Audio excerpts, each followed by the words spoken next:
Hey guys, it's Dennis Coleman, aka the Revit Man, and welcome to my channel.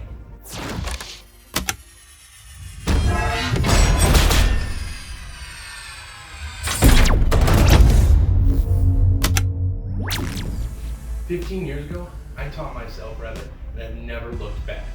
Since then, I graduated from UW-Milwaukee with my master's in architecture, became a licensed architect, and had the opportunity to present at one of North America's largest Revit conferences. Every day at the office, I see users struggle with the most basic task in Revit. And it creates these crazy workarounds and shoddy modeling, and it just gets so frustrating. Sometimes I just feel like screaming at my computer.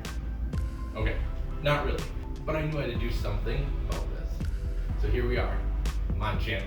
Each week I'll be posting new tutorials that not only cover how to model in Revit, but also why we model it that way.